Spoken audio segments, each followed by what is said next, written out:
I was sitting in my beat-up truck holding my coffee when the group chat notification lit up my screen. It was a message from my dad about his upcoming retirement party. It read, "Don't come to my retirement party. The whole family doesn't want you there. You're a loser." I didn't scream. I didn't throw my phone. I just stared at the screen, clenched my jaw, and smiled a cold, hard smile. Then, I picked up the phone and canceled the $15,000 luxury yacht club venue I had secretly paid for to surprise him. They had absolutely no idea what was about to hit them. "Thank you for being here. Grab a warm glass of water. Sit down and listen to me tell the whole story." It was a Tuesday morning. The kind of bitter, gray February morning where the cold seeps right through the floorboards of an old truck and settles into your bones. I was sitting in the driver's seat of my battered F-150, the heater blasting a weak stream of warm air against my frozen knuckles. The smell of sawdust and cheap dark roast coffee filled the cab. It was just another day of trying to make a living, trying to build something solid with my own two hands. My phone vibrated in the cup holder. The screen lit up with a notification from a group chat titled, "Dad's Big Send-Off." My father, Robert, was retiring. He had built a regional real estate empire from the ground up. A man who measured every ounce of a person's worth by the badge on their car and the balance in their bank account. For months, the family had been buzzing about this retirement party. It was supposed to be the social event of the season for our family, a crowning achievement where he could parade his success in front of his wealthy friends and business partners. I picked up the phone, expecting another message from my mother about color palettes or demanding that everyone rent tuxedos from a specific, overpriced tailor downtown. Instead, it was a direct message from my dad. No greeting, no context. "Don't come to my retirement party. The whole family doesn't want you there. You're a loser." I stopped breathing. The hum of the truck's engine seemed to fade into a distant buzz. I read the words again and again. I waited for the follow-up text, the "just kidding," or "someone took my phone." But the screen remained perfectly still. The cursor blinked. The silence in the truck was deafening. For 35 years, I had bent over backward to earn a single nod of approval from that man. I had shown up to every awkward holiday dinner, endured every subtle insult about my clothes, my truck, and my bank account. And this was it, a digital dismissal, a casual toss into the garbage. I didn't scream. I didn't smash my fist against the steering wheel. A strange, icy calm washed over me. The tightness in my chest, a knot of anxiety I had carried since childhood, suddenly unraveled. I clenched my jaw, feeling a hard, cold smile stretch across my face. I opened my contacts and scrolled down to a number I had saved weeks ago. The Lakeside Yacht Club. I hit dial. The phone rang twice before a polished voice answered. "Lakeside Yacht Club, Events Coordination. This is Marcus." "Hi Marcus, this is Elijah," I said, my voice eerily steady. "I need to make a change to the reservation for the Robert Retirement Gala next weekend." "Of course, sir. How can I help?" "Cancel it. The whole thing. Release the room." There was a pause on the line. "Sir, you understand that your $15,000 deposit is non-refundable at this late date?" "I don't care," I replied, staring out at the frosty windshield. "Cancel the catering, tell the jazz band to stay home, and take his name off the marquee. The party is off." "Very well, sir. It's cancelled." I hung up. I tossed the phone onto the passenger seat. They had banned me from a party I was paying for. To understand how a father could say something like that to his own flesh and blood, you have to understand the house I grew up in, and the golden shadow I spent my entire life trying to escape. Growing up in my parents' house was like living inside a museum where you weren't allowed to touch the exhibits. Everything was immaculate, expensive, and utterly devoid of warmth. My father, Robert, made his fortune flipping commercial properties in the early 90s. The day he brought home his first Rolls-Royce, he stopped seeing people and started seeing price tags. My mother, Eleanor, was the perfect accessory to his ambition. She spent her days at the country club and her evenings redecorating rooms that nobody ever sat in. The furniture was wrapped in velvet and silk, The floors were polished marble that made your footsteps echo like a warning. And then there was my older brother, Julian. Julian was the golden boy. From the moment he could talk, he knew exactly how to play the game. He wore the right clothes, made the right friends, and eventually went off to an Ivy League school to become a corporate lawyer. In my father's eyes, Julian was the ultimate return on investment. I was the glitch in the system. While Julian was memorizing debate tactics and practicing his golf swing, I was out in the garage, covered in grease and sawdust. I loved the smell of cut pine. I loved the weight of a hammer in my hand. I loved taking broken things and making them whole again. I didn't want a corner office. I wanted a workshop. When I announced I wasn't going to business school and was instead taking an apprenticeship with a master carpenter, you would have thought I had committed a violent crime. A carpenter? My father had sneered, standing in the kitchen in his tailored suit, looking at me like I was a stray dog that had wandered onto his pristine rug. That's not a career, Elijah. That's a hobby for people who fail college.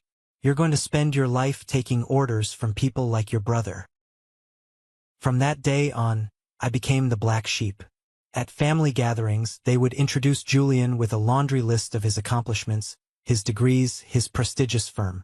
When they got to me, my mother would wave a hand vaguely in my direction and say, "And this is Elijah. He does manual labor." I spent my 20s trying to prove them wrong. I worked 70-hour weeks. I honed my craft. I started my own renovation business, focusing on high-end custom woodwork.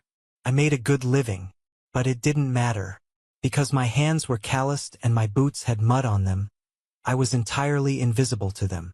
The dynamic was never clearer than it was 5 years ago, at Thanksgiving dinner. It was a crisp November evening, and the dining room table was groaning under the weight of silver platters and crystal wine glasses. We were all seated when Julian arrived 40 minutes late. He didn't apologize. Instead, he tossed a set of heavy keys onto the marble counter and announced he had just bought a brand new Porsche 911. The room erupted in applause. My mother practically wept with pride. My father poured Julian a glass of scotch that cost more than my first car. For the next hour, the only topic of conversation was Julian's massive new salary, his corner office, and his brilliant legal mind. When the dessert plates were cleared, my father stood up and clinked his glass with a silver spoon. He loved holding court. "I want to take a moment to recognize the hard work in this family," Robert announced, puffing out his chest. He reached into his suit jacket and pulled out a stack of crisp, white envelopes. He walked over to Julian and handed him a thick envelope. "For you, son. A little something extra for your future children's college fund. You've earned it." Julian smirked, peeling back the flap to reveal a check with a lot of zeros. My father then walked over to my youngest brother, Cameron, who was still finding his way in a marketing firm, and handed him an envelope. "To help with the down payment on that condo, Cam." Then he stopped at my chair. The room went quiet. He looked down at me, his eyes running over my plain button-down shirt. He reached into his pocket and casually tossed a small, unsealed envelope onto my plate. It landed next to my slice of pie. I opened it. It was a gift card to Home Depot for $100. "Figured you could use some new nails or whatever it is you buy," my father said, already turning his back and walking to the liquor cabinet. My cousin Dylan, who was sitting across from me, leaned over, a nasty grin spreading across his face. "Hey, Elijah," Dylan mocked loudly, making sure the whole table could hear. "If you need a loan to fix up that rust bucket truck you drive, just let Julian know. I'm sure his lawyer salary can float you a few bucks." Laughter erupted around the table. Julian chuckled, taking a sip of his wine. My mother smiled indulgently. I sat there, gripping my fork under the table so hard my knuckles turned white. The metal dug into my palm, grounding me. I wanted to stand up, flip the table and walk out, but I swallowed the lump in my throat.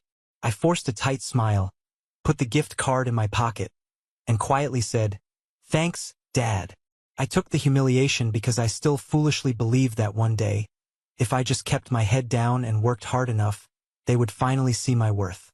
The sickest part of it all was that whenever they actually needed something real, something that couldn't be bought with a signature on a check, I was the first person they called. And I always showed up. 2 winters ago, Julian's finished basement flooded at 3 in the morning during a massive storm. A pipe burst, and the water was rising fast, threatening his expensive home theater system. He didn't call his lawyer friends. He didn't call our father. He called me, panicking. I got out of my warm bed, loaded my truck with industrial water pumps and wet vacs, and drove through an ice storm to his house. I spent 4 hours knee-deep in freezing, filthy water in the dark, wrestling with heavy hoses while Julian stood at the top of the stairs in his silk pajamas, complaining about the smell. I saved tens of thousands of dollars of his property. A week later, I overheard Julian at a family barbecue telling Dylan about the flood. "Yeah, it was a mess," Julian bragged. "But I hired some local handyman to come pump it out. Cost me a few bucks, but you know how it is. Hard to find good help these days." He never even mentioned my name. He never offered me a dime for the equipment rental or my time. Then there was the jewelry box. My mother had inherited a stunning, antique mahogany jewelry box from her grandmother. It was falling apart, the hinges rusted, the wood dried out and splintering. It was a piece of our family history, a literal inheritance, and she mentioned she was going to throw it out because it looked trashy. I asked her to let me fix it. For a month, I stayed in my workshop every night after my regular jobs. I carefully stripped the old varnish, re-glued the joints, custom-machined brass hinges to match the originals, and lined the inside with fresh, plush velvet. I put 40 hours of meticulous, loving labor into that box.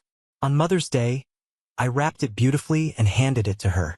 When she opened it, it looked brand new, glowing with the deep, rich warmth of restored wood. "Oh," she said, looking at it blankly. "You fixed it. Thanks." She closed the lid, set it on a side table, and immediately turned back to open a designer handbag Julian had bought her. A month later, I was looking for a pen in her hallway closet and found the jewelry box shoved in the back, buried under a pile of old winter coats. My sweat, my time, my love, it meant absolutely nothing to them. They only valued what came with a brand name attached. I probably would have endured their abuse forever if it had only been directed at me. But then I met Claire, and everything changed. Claire was a preschool teacher. She was warm, grounded, and had a laugh that made you feel like you were standing in the sunshine. She didn't care about cars or zip codes. She cared about people. When I came home covered in drywall dust, she didn't crinkle her nose. She kissed my cheek and asked how my day was. She saw the man I was, not the bank account I didn't have. When I brought Claire home to meet the family, I warned her it might be rough. I drastically underestimated them. My mother took one look at Claire's off-the-rack dress and decided immediately that she was beneath us. To my family, a teacher was basically a glorified babysitter. At every holiday, every family gathering, they treated my wife like the hired help. While Julian's flavor-of-the-month girlfriends were offered champagne and seated on the velvet sofas, my mother would corner Claire by the coat rack. "Claire, dear," Eleanor would coo, her voice dripping with fake sweetness. "Since you're so good with children, would you mind keeping an eye on your cousin's kids in the basement? The adults are going to have cocktails in the living room." And Claire, bless her heart, would just smile her bright, genuine smile and say, "Of course, Mrs. Miller." She would spend the entire Thanksgiving or Christmas playing board games with screaming toddlers while my family drank expensive wine upstairs and ignored our existence. I would try to intervene, but Claire would gently squeeze my hand. "It's fine, Eli," she'd whisper. "I like the kids better than them anyway." She never complained. She never asked me to cut them off. She just stood by me, an unshakable pillar of support. But I saw the way her shoulders slumped after we left those dinners. I saw the quiet hurt in her eyes when my mother would introduce her to guests by saying, "This is Elijah's wife. She works at a daycare." I could take their punches. I was used to being the punching bag. But watching them disrespect the woman who brought light into my life was a slow-acting poison. It was building a pressure inside me, a pressure that was desperately looking for a way out. And that pressure finally found its release on that freezing February morning, staring at my phone in the cab of my truck. The text from my father, "Don't come to my retirement party. The whole family doesn't want you there. You're a loser," was just the spark. What followed was a full-blown avalanche. I hadn't replied. I just sat there, watching the screen as the rest of the family saw the blood in the water and circled like sharks. Julian was the first to chime in. "Honestly, Dad is right," Julian typed. "It's a black tie event for his major investors. Don't embarrass the family by showing up in your paint-stained jeans trying to network for handyman jobs." My cousin Dylan, never one to miss an opportunity to kiss up to Julian, sent a Photoshop meme into the chat. It was a picture of a garbage man, but my face was pasted over it, wearing a clown nose. The caption read, "Employee of the Month." My phone buzzed again. It was my mother, Eleanor. "Elijah, please try to understand," she wrote, adopting her usual tone of a long-suffering victim. "This night is about your father's legacy. It's for the best if you stay home. Besides, Claire doesn't own a dress appropriate for a high society event anyway. We don't want her feeling out of place." That was it. That was the kill shot. My vision blurred. A hot, blinding wave of rage crashed over me. They weren't just attacking my career or my bank account anymore. They were attacking my wife. They were reducing the kindest, most hard-working woman I knew to a punchline about a dress. I gripped the steering wheel so hard my forearms ached. I wanted to drive straight to my father's McMansion, kick the mahogany front door off its hinges, and tear the place apart with my bare hands. I wanted to scream until my throat bled. But then, the rage crested and broke, leaving behind a cold, crystalline clarity. If I yelled, if I fought back in that chat, I would just be giving them exactly what they wanted. I would be the unhinged, emotional, blue-collar brute they always painted me as. I would be playing their game by their rules on their turf. I wasn't going to play anymore. I was going to flip the board over. I put the truck in gear and pulled out of the parking lot. The cord was cut. The bridge was burned. I was free. I drove straight home. It was barely 10 in the morning, but I couldn't focus on laying hardwood floors or installing custom cabinets today. I pulled into my driveway. It was a modest, 3-bedroom ranch house. It needed a new roof and the siding was faded, but it was ours. The front door opened, and the smell of cinnamon and coffee drifted out. I walked into the kitchen. Claire was standing at the stove, making oatmeal for our 2 kids, Caleb and Lily. Caleb was running a toy dump truck over the linoleum, and Lily was coloring at the table. It was chaotic, loud, and incredibly beautiful. Claire looked up, wiping her hands on a dish towel. Her brow furrowed when she saw my face. "Eli, what's wrong? Why are you home so early?" I walked over to the table, pulled out a chair, and sat down heavily. I didn't say a word. I just unlocked my phone, opened the group chat, and slid the device across the table toward her. Claire picked it up. I watched her eyes dart back and forth as she read the messages. My father's dismissal. Julian's arrogance. Dylan's meme. My mother's insult about her dress. I braced myself. I expected her to cry. I expected her to get angry, to tell me to call them and give them a piece of my mind. Instead, Claire slowly set the phone face down on the table. She took a deep breath. Her jaw set, and a fierce, protective light ignited in her eyes. She walked around the table, wrapped her arms around my shoulders from behind, and pressed her cheek against my head. "What do we do now?" she asked quietly. Not, "What are you going to do?" Not, "I told you they were awful." Just we. In that single, defining moment, I realized I had already won the lottery of life. I had a family, a real family. They were right here in this kitchen. The people in that group chat were just strangers who happened to share my DNA. "We do nothing," I said, reaching up to hold her hand. "We don't reply. We don't argue. We disappear from their radar, and we build a life so big and so successful that they can't even comprehend it." Claire kissed the top of my head. "Okay, let's get to work." That night, after the kids were asleep, I walked out onto our back porch. The air was freezing, but I didn't feel the cold. I was running on pure, uncut adrenaline. I had a plan, but I needed pieces to fall into place. First, I dialed Nathan. Nathan was a guy I played high school football with. He was a brilliant tech nerd who ran a boutique digital marketing and web design firm. A few years ago, when his business was struggling, I renovated his office space for the cost of materials just to help him out. He owed me one. "Eli, man, it's late. Everything okay?" Nathan answered, sounding groggy. "Nate, I need a favor," I said, leaning against the porch railing. "I need a website, not just a landing page with my phone number. I need a high-end, luxury portfolio site. I need it to look like I charge $1,000 an hour. And I need it live by the end of the week."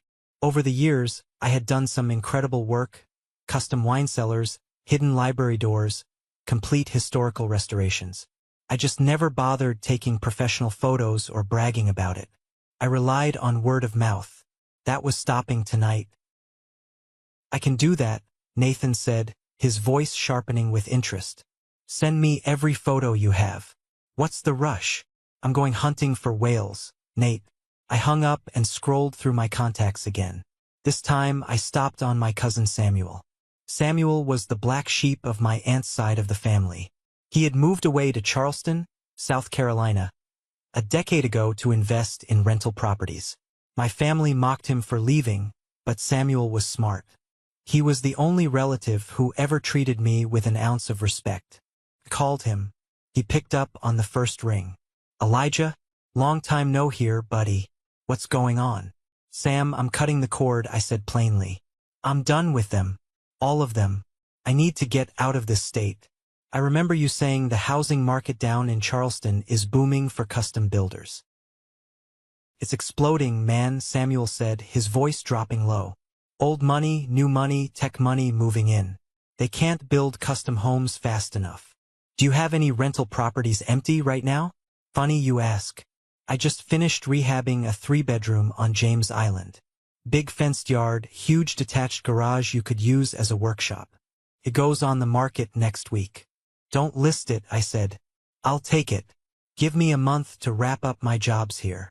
"It's yours, brother." "And Eli? Good for you. It's about damn time." I ended the call and looked up at the stars.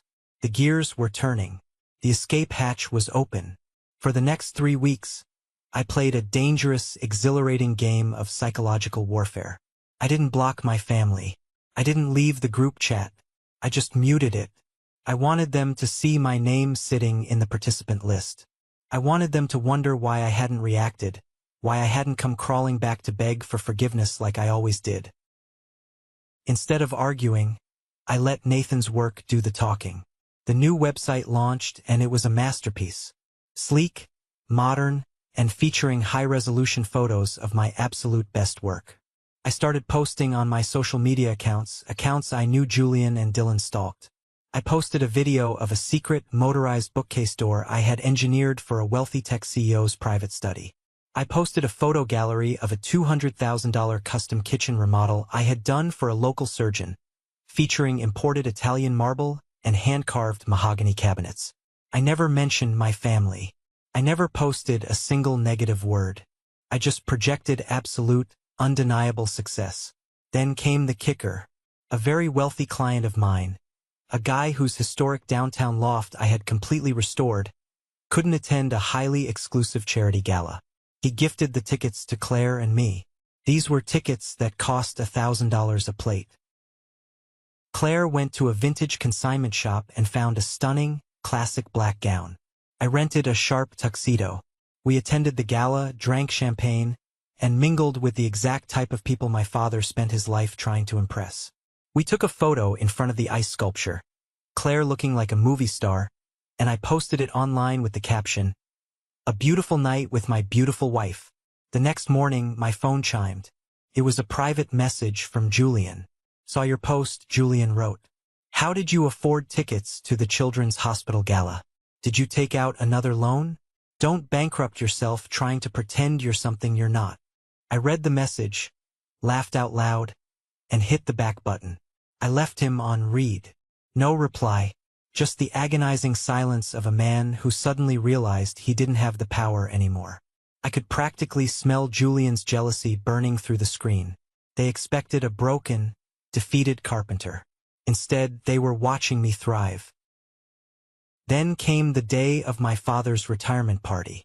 I was at my workshop, packing up my expensive power tools into heavy-duty shipping crates. My mind was completely focused on the move to Charleston. I hadn't thought about the party all day. At 7:30 p.m., my phone started vibrating violently across the workbench. I looked down. It was Cameron, my youngest brother. I hesitated, then answered. "Hello? Eli? Holy crap. Eli, are you there?" Cameron was whispering frantically. I could hear the echo of bathroom tiles behind him. "I'm here, Cam. What's going on?" "Dude, it's a disaster. A complete nightmare," Cameron hissed, sounding caught between sheer panic and suppressed laughter. "We just showed up at the Lakeside Yacht Club. Dad had his tailor-made suit on, Mom was dripping in pearls. We walked into the lobby, and Dad marched up to the event coordinator and demanded to be shown to the grand ballroom. I leaned against my workbench, a slow smile spreading across my face. And the guy looked at his clipboard and said there was no event booked under the name Robert Miller. Dad lost his mind. He started screaming, saying he was a VIP, that he had a reservation for 50 people. "What did the coordinator say?" I asked, enjoying every single second. "He said the room had been booked and paid for by an Elijah Miller, but that Mr. Elijah Miller had canceled the event entirely last week." Dad turned purple. I thought he was going to have a heart attack. "He demanded they open the room anyway since he was your father." "Let me guess. Security?" "Yep," Cameron wheezed. "The manager threatened to call the cops if we didn't leave." Dad's major investors were standing right behind us in the lobby, watching the whole thing. We had to do the walk of shame back to the cars. Now we're sitting at a booth in a Texas roadhouse off the highway. Dad is staring at his blooming onion like he wants to murder it, and Mom is crying in the bathroom. "Eli, did you do that?" "He banned me from the party, Cam," I said coldly. "I just took my name off the tab." "You're a madman," Cameron whispered. "I gotta go before they notice I'm missing." He hung up. I stood in my quiet workshop, the hum of the fluorescent lights buzzing above me. I had just ruined the most important social night of my father's life, using nothing but a single phone call. I felt a deep, profound sense of satisfaction. It wasn't just revenge. It was justice. As I turned back to pack my saws, my business phone rang. I didn't recognize the number. "Elijah Custom Woodwork," I answered. "Elijah, my name is Carter Davis," a deep, gravelly voice said on the other end. "I recently purchased the Harrison estate on West 4th. I was admiring the library restoration you did for the previous owner. It's extraordinary work. Thank you, Mr. Davis. I appreciate that. I don't just hand out compliments, son. I'm looking for a partner. I want to meet you for lunch tomorrow. Are you available?" "I am." "Good. Don't be late." The line clicked dead. I stared at the phone. I didn't know it yet, but that brief phone call was about to strap a rocket engine to my life. The next day, I walked into a high-end steakhouse downtown. I was wearing clean jeans, boots, and a tailored button-down shirt. I wasn't going to pretend to be a suit-and-tie guy. I spotted Carter Davis immediately. He was an older man, sharp-eyed, wearing an expensive watch but a casual sweater. He looked like a man who didn't need to prove his wealth to anyone. I sat down and we ordered coffee. Carter didn't waste time with small talk. "I ran a background check on you, Elijah," Carter said, stirring his coffee. "Standard procedure before I do business with anyone. You've got a clean record, fantastic credit, and a portfolio that belongs in Architectural Digest. But I also noticed your last name. You're Robert Miller's son, aren't you?" My posture stiffened. "I am, but my business is entirely my own. We don't operate together." Carter let out a dry, barking laugh. "Thank God for that. Your father is a snake. 10 years ago, he tried to undercut me on a massive commercial zoning deal. Played dirty. He cares about the image, the quick buck. He doesn't care about the foundation." Carter leaned forward, his eyes locking onto mine. But looking at your work, the way you jointed those mahogany beams in the Harrison Library, you care about the foundation. You build things to last. I said cautiously. I'm retiring from the tech sector, Carter stated. But I'm bored. I want to build something tangible. Luxury, high-end, custom smart homes. Places where the woodwork is traditional and flawless, but the entire house is run by integrated, invisible technology. The market for this in the South, specifically Charleston, is wide open.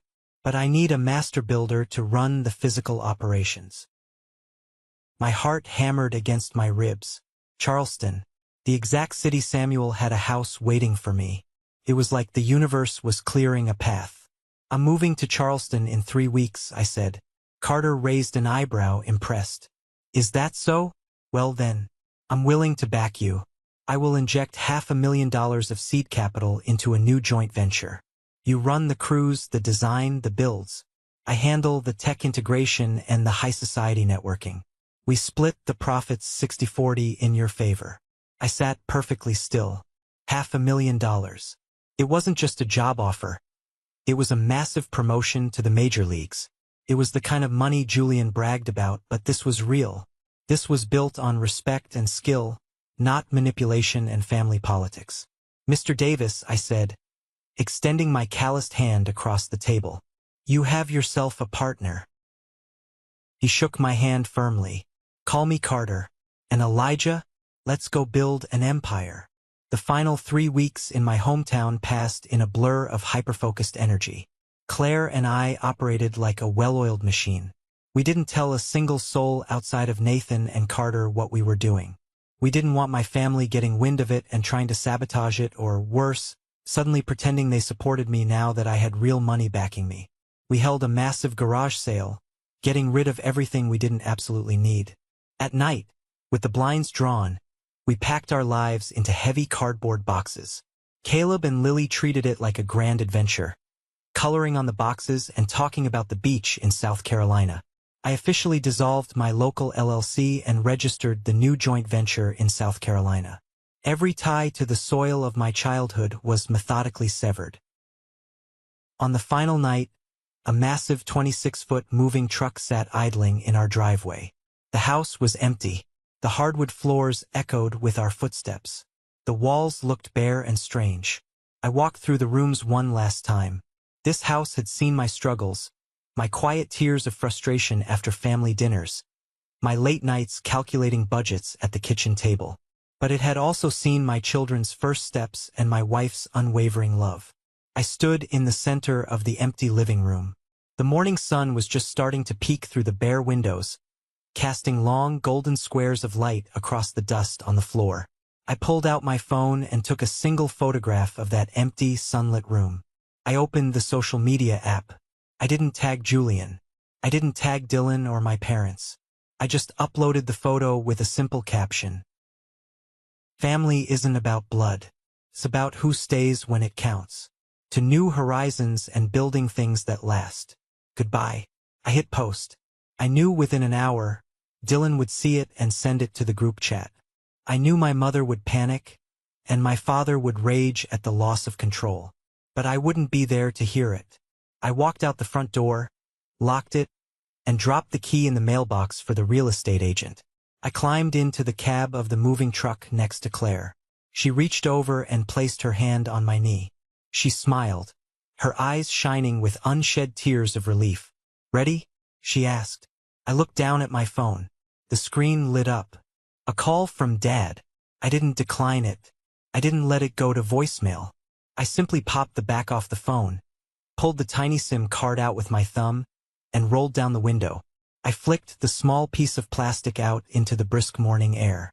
It bounced off the asphalt and disappeared into a storm drain. Yeah, I said, putting the truck into gear. I'm ready. Let's go home. As we pulled out of the neighborhood and hit the highway ramp heading south, a profound, overwhelming sense of peace washed over me. I was a ghost to them now. But in Charleston, I was about to become a king. 2 years. It is absolutely incredible what 24 months can do to the landscape of your life when you finally remove the toxic weeds that have been choking your roots. 2 years in Charleston felt like I had stepped out of a suffocating, windowless room and into a completely different universe. The air down here smelled like salt water, blooming jasmine, and raw opportunity. It was a million miles away from the cold, judgmental winters of my childhood, both literally and figuratively. Carter Davis and I had taken that initial $500,000 investment, and we didn't just build a company. We built an absolute juggernaut. Apex Smart Properties became the premier name in the southern real estate market almost overnight. We weren't just building houses for these tech billionaires and old money families. We were engineering luxury. We would buy up massive historic properties, preserve the incredible traditional custom woodwork, the stuff I poured my soul into, and integrate invisible, state-of-the-art technology into the very bones of the homes. You could walk into a library that looked like it belonged in the 18th century. But with a voice command, the temperature adjusted, the hidden security shutters locked, and the antique mirrors turned into digital displays. It was groundbreaking work. I was no longer just the guy with sawdust on his jeans trying to scrape together a living. I managed a massive crew of highly skilled craftsmen, architects, and software engineers. My salary wasn't just a number on a spreadsheet that my father could mock anymore. It was a heavy, undeniable testament to the sweat on my brow and the calluses on my hands. Claire was thriving just as much as I was. Away from the constant, degrading whispers of my mother, Claire's natural brilliance shone brighter than ever. She landed a massive promotion, becoming the head principal of the most prestigious private preschool academy in the entire state. We bought a stunning, sprawling property right on the water. I spent every weekend for 6 months building custom cabinets, hand-carving the door frames, and installing perfect crown molding. It was our sanctuary. We were happy. We were untouchable. We were completely insulated from the poison of my past. But karma is a highly patient hunter. You can outrun a lot of things in this life, but you cannot outrun the consequences of treating people like garbage. Word eventually reached me through Samuel about the absolute catastrophe unfolding with the people I had left behind. It started with the golden boy, my older brother, Julian. Julian had finally flown entirely too close to the sun. His massive ego had convinced him he was somehow smarter than the very law he practiced. Samuel called me one evening, his voice practically shaking with disbelief, to tell me the news. Julian had been quietly embezzling money from his prestigious law firm's escrow accounts for over 3 years. He was using client funds to finance his lavish lifestyle, the exotic vacations, the designer watches, the massive mortgage on his mansion. When the senior partners brought in an outside auditing firm, the sheer scale of his theft was exposed. It was a total bloodbath. Julian wasn't just fired. He was publicly humiliated and permanently disbarred. He lost his license to practice law forever. The day the federal indictment came down and hit the local news, his wife packed up the kids and left. She filed for divorce immediately. She hired a shark of an attorney and fought a brutal, highly public legal battle for full custody of their children. And she won completely. Julian's massive lawyer salary vanished overnight. The bank immediately came and repossessed the pristine Porsche he loved so much. The massive inheritance he always bragged he was going to leave his kids was nothing but a mountain of debt. The last Samuel heard, Julian was living in a cheap, run-down motel by the interstate, waiting for his criminal trial. His pristine reputation was reduced to absolute ashes. He was facing serious federal prison time. But Julian's spectacular downfall was just the appetizer. The main course was my father. Robert's entire real estate empire, the kingdom he used to make everyone else feel incredibly small, was built on a foundation of sand, aggressive financial leveraging, and pure, unfiltered arrogance.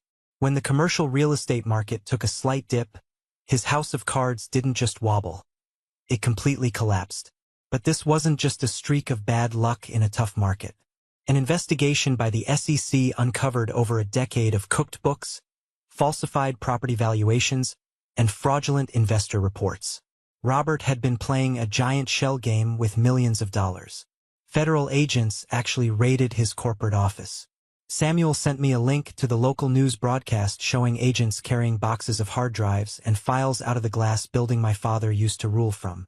Robert managed to avoid actual jail time only because of his advanced age and because he immediately turned state's evidence, ratting out his business partners to save his own skin. But the massive financial penalties and restitution orders wiped him out completely. The bank foreclosed on the giant museum of a house he called a home. The repo men backed a flatbed truck up to his driveway and hauled away the Rolls-Royce. The massive college fund accounts he used to brag about handing out to Julian and Cameron's kids were either entirely fake or completely seized by the government.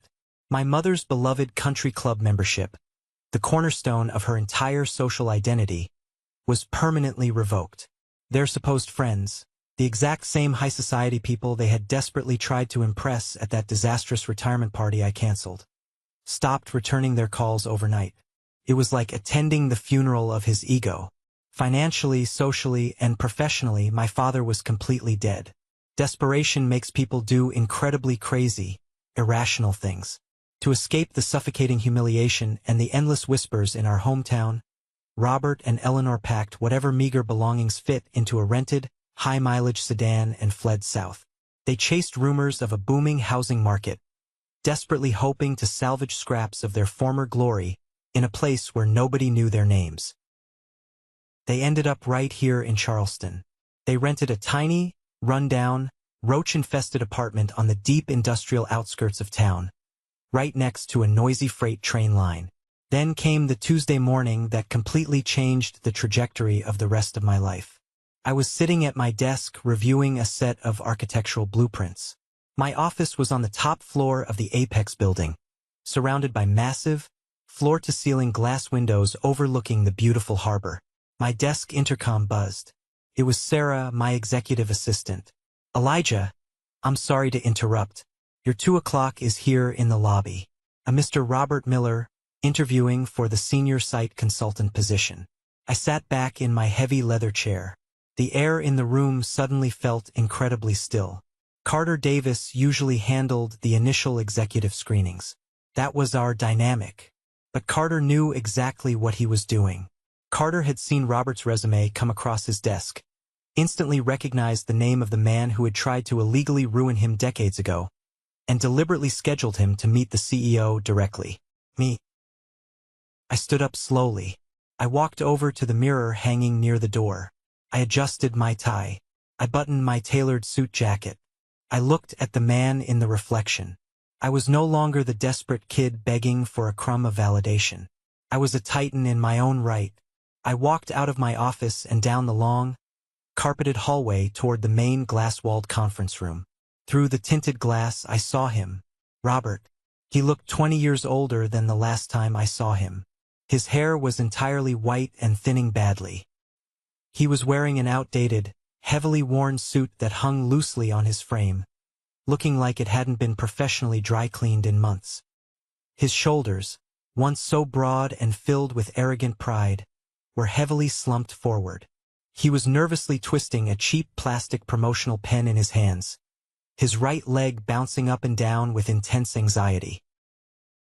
This was the man who had thrown a hardware store gift card at my plate while handing out thousands to my siblings. This was the man who had banned me from a party I was quietly paying for. This was the man who coldly texted his own son to say, "You're a loser." I pushed the heavy glass door open. The hinges were silent.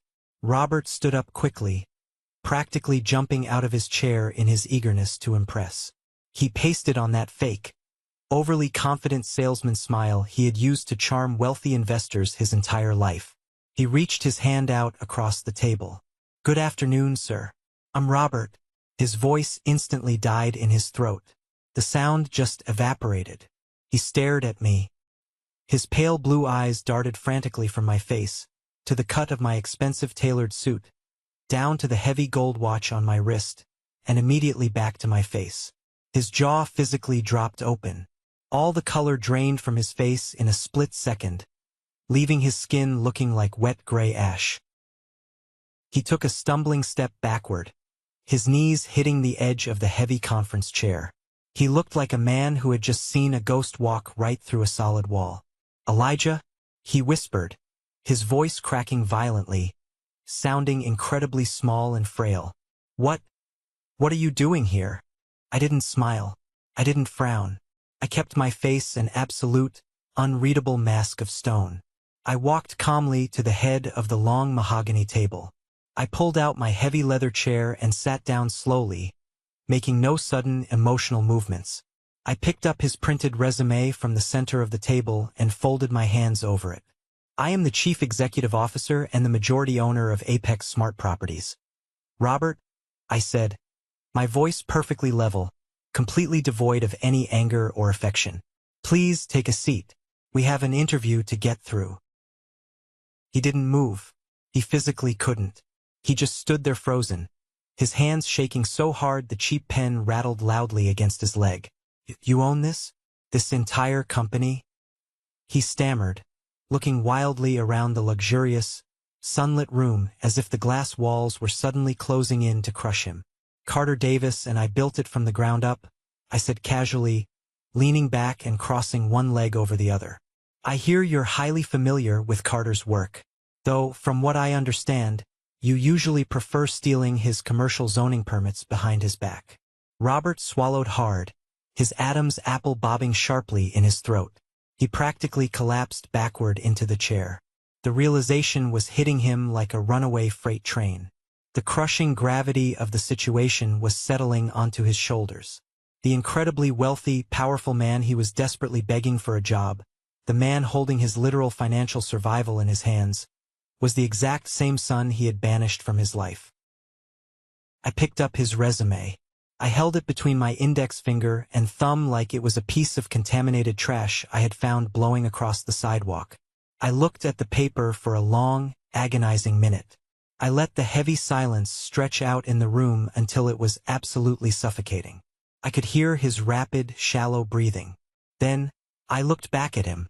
I leaned forward, resting my elbows firmly on the polished wood table, and I looked him dead in the eye.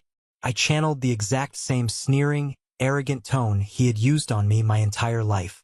Looking closely at this resume, Robert, you don't have a single ounce of modern tech integration experience. Your last company went completely bankrupt while under a federal investigation for massive fraud. Honestly, looking at this piece of paper, it looks to me like you're a loser. This is the moment that changes everything, the moment I finally took back control of my life. Thank you so much for your patience and for staying with me until now. You've been amazing. Please give this video a like and comment one below to let me know you've made it this far. Not only does this help more people find this story, but it also lets me know that my experiences truly mean something to someone. Your support is my greatest motivation to keep sharing the rest of this journey. The silence that followed my words was absolute. It was thick and heavy, pressing down on the room. Robert's face turned a deep, mottled shade of crimson, then completely pale again. He looked down at his hands resting on the table. The very same hands that had typed that text message banishing me. The very same hands that had handed out thick envelopes of cash to my siblings while tossing me a piece of plastic. When he finally looked up, the arrogant titan of industry was completely gone. In his place was a terrified, desperate old man. Elijah, he choked out, his voice thick with a raw, ugly desperation I had never heard from him before. Please, you have to listen to me. You have to understand how bad it is out there right now. We lost absolutely everything. Your mother is 68 years old, and she is working the night shift mopping floors at a public laundromat. We can barely afford to keep the lights on and buy basic groceries. He gripped the edge of the mahogany table, leaning his upper body across the polished wood, practically begging. Julian is facing massive federal legal fees for his divorce and the fraud charges. There's no inheritance left for anyone to fall back on. The college fund I swore I set up for Julian's kids is completely gone, frozen and seized by the government to pay back the investors I defrauded. We are entirely destitute. He looked at me, actual tears welling up in his pale eyes and spilling over his wrinkled cheeks. We're family, Elijah. Blood is blood. I know I made terrible mistakes. I know I was too hard on you. But I'm an old man now. I have nowhere else to go. You have to help us. Please, son. Just give me a consulting job. Anything. I sat perfectly still and looked at him. I searched the deepest, darkest corners of my heart for a single shred of pity. I looked for a sliver of the desperate young boy who used to crave his father's approval so badly it physically hurt my chest. I looked for a reason to offer him a lifeline, to forgive him, to embrace the concept of family he was suddenly trying to weaponize. There was absolutely nothing there. Just a cold, hard wall of concrete. Family? I asked quietly, my voice slicing through the tense air of the room like a scalpel. You want to talk about family right now? Robert nodded frantically, wiping tears from his face with the back of his hand. When Julian's basement flooded in the middle of a freezing ice storm, I was family enough to drive over there with heavy equipment and pump it out for free while he slept in his silk pajamas. When Mom's antique jewelry box was broken, I was family enough to spend 40 grueling hours meticulously restoring it just for her to throw it in a dark closet. But when it came to your precious retirement party, I was just a dirty handyman in paint-stained jeans who would embarrass you in front of your rich friends. When it came to my wife, the incredible mother of your grandchildren, she was just a pathetic punchline about a cheap dress. I was stressed back then, Elijah, Robert stammered incredibly quickly, wiping a shaking hand across his sweating forehead. The commercial business was starting to fail behind the scenes. The pressure from the banks was absolutely immense. I just took it out on the easiest target. Stop, I commanded. My voice wasn't a yell, but it echoed sharply off the glass walls with absolute authority. Do not insult my intelligence right now. You didn't care about blood when you handed Julian a massive check and threw a hardware store gift card on my dinner plate. You cared about status. You worshipped money. You worshipped the image of perfection. Now you have no status, you have no image, you have no money, and suddenly you remember you have a son who works with his hands. I stood up slowly. I buttoned my jacket, looking down at the broken, weeping man sitting in my chair. I am a carpenter, Dad, I said, my voice dropping to a low, highly dangerous whisper. And today, I am officially nailing the coffin shut on our relationship. I reached over and pressed the intercom button on the conference room phone. Sarah, please have security come up to the main conference room immediately.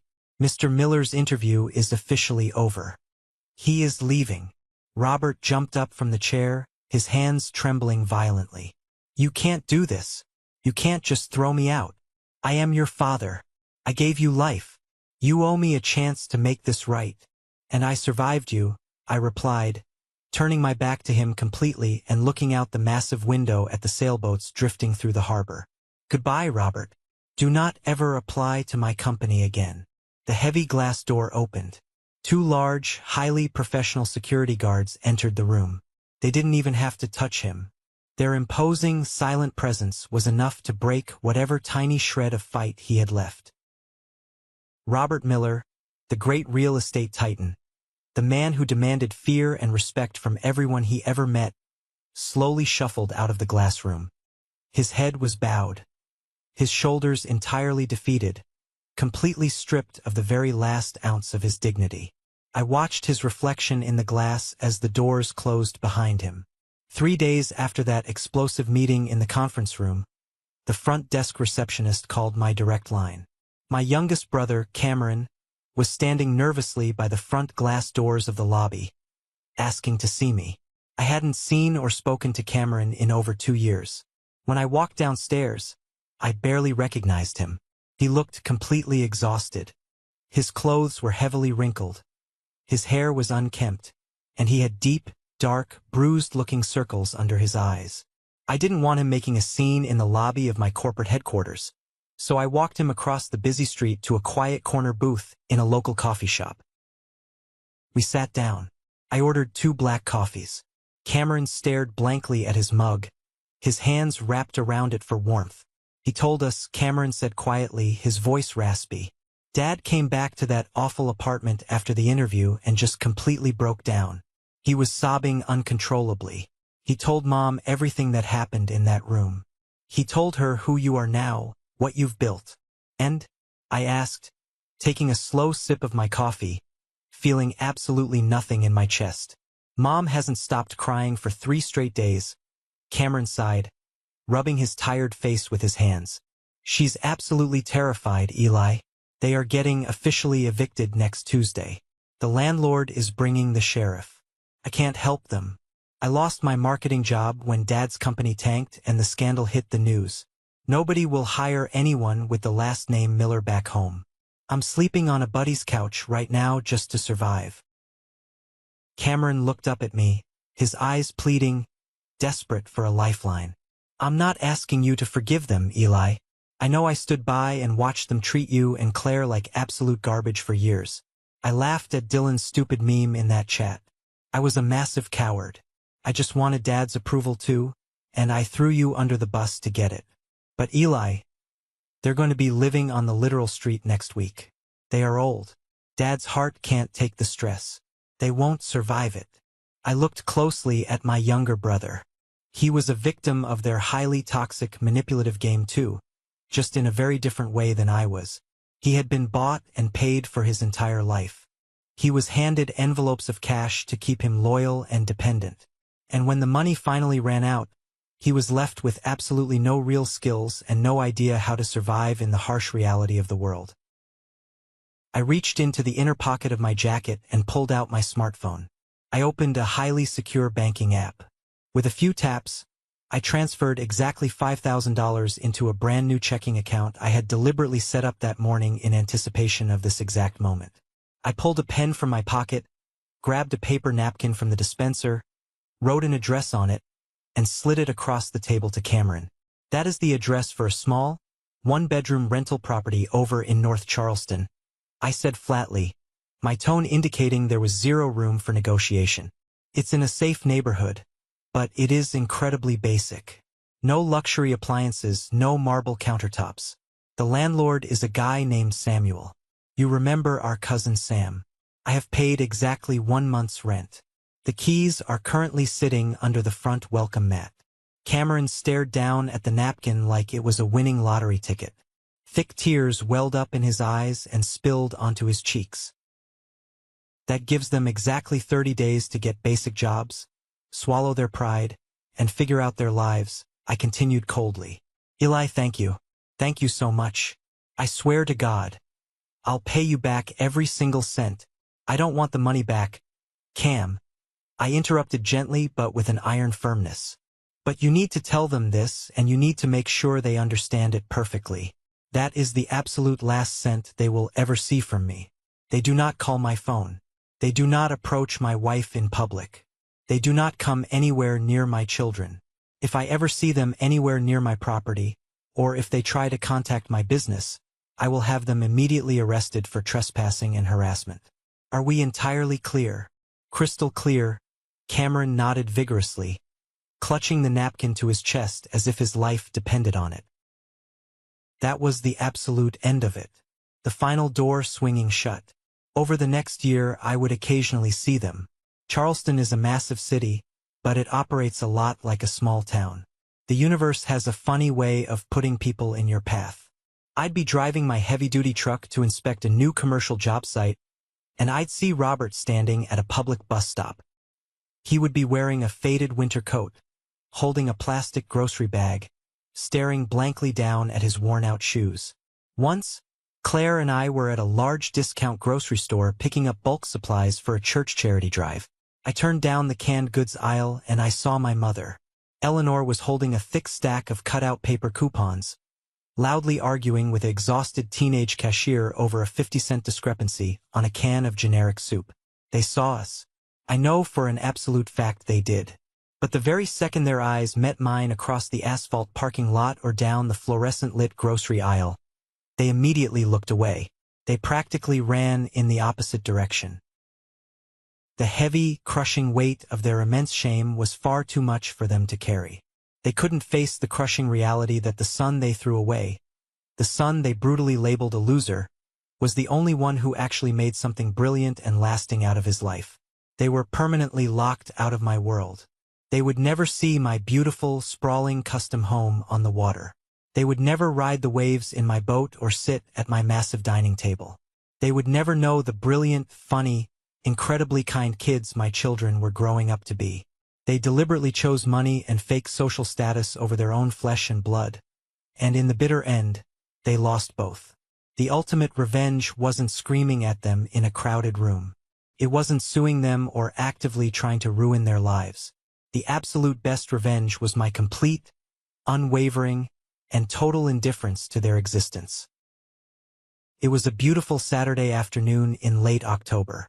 The suffocating Charleston summer heat had finally broken, leaving behind a crisp, perfect autumn breeze that smelled like dry leaves and salt water. We were hosting Caleb's 10th birthday party in our massive backyard. The large stone grill I built by hand was smoking heavily, loaded with thick burgers, hot dogs, and racks of ribs. Nathan had flown down from our hometown with his entire family just for the weekend, laughing loudly near the patio. Samuel was there, leaning against the wooden fence and holding a cold beer. Carter Davis, the titan of industry who took a chance on a carpenter, was sitting comfortably in a woven lawn chair, patiently letting my daughter Lily put bright pink plastic butterfly hair clips into his gray hair. There were no expensive, stiff catered meals. There were no rented jazz bands playing softly in the background to impress strangers. There was absolutely no forced networking or trying to impress people who didn't care about us. It was just loud, messy, genuine joy surrounded by people who loved us for exactly who we were. I was standing by my heavy woodworking bench at the far edge of the stone patio, away from the smoke of the grill. Caleb ran over to me, holding a rough piece of scrap pine wood he had found in my shop. "Dad, can you show me how to sand this smooth so I can paint it?" he asked, his eyes wide and shining with raw excitement. I smiled, reaching into my canvas apron and handing him a coarse block of sandpaper. "All right, buddy. Hold it tight. You have to follow the grain. Look closely at the lines in the wood. Don't fight the wood, work with it. Let the paper do the heavy lifting." I watched his small, eager hands grip the sanding block, his brow furrowed in deep, serious concentration as he pushed the paper back and forth. My chest felt incredibly tight for a moment, but not from anxiety or the sting of old wounds. It was overflowing with a profound, overwhelming gratitude that brought a lump to my throat. I stood there in the autumn sunlight and thought deeply about the legacy I was actively handing down to my son. I wasn't teaching him to measure a man's worth by the hood ornament on the car he drove or the designer label stitched inside his suit. I wasn't teaching him to demand respect simply because of his last name. I was teaching him the enduring, unbreakable value of an honest day's work. I was teaching him that true wealth isn't kept locked away in a bank vault or hidden in a fraudulent escrow account. True wealth is having a wife who stands by your side like an iron pillar when your bank account is completely empty and the entire world is against you. True wealth is having friends who show up in the middle of the night to help you pump water out of a basement or pour concrete in the freezing rain. True wealth is looking in the mirror at the end of a long, exhausting day and knowing, without a single shadow of a doubt, that you built your life with clean hands, a strong back, and a clear conscience. My father spent his entire life building a fragile, beautiful museum constructed entirely of fake gold and empty promises. When the inevitable storm finally came, it all washed away into the gutter. I built my life out of solid oak. And no matter how hard the wind blew, my house was never going to fall. Thank you for sticking around and listening to my story. It was a long, incredibly painful road to get here, and recounting it brings up a lot of old ghosts and tough memories. But looking out at my family today, standing in my own backyard, I know every single hardship, every insult, and every tear was absolutely worth it. I hope this resonated with you in some way. I hope it serves as a powerful reminder that your worth is never, ever determined by people who are entirely blind to your actual value. Don't let anyone put a price tag on your soul. Have you ever found yourself in a similar situation?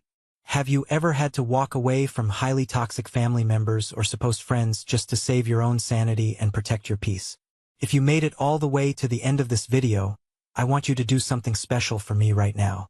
Go down to the comments section and just type the letter W. It stands for winner. This is our secret code.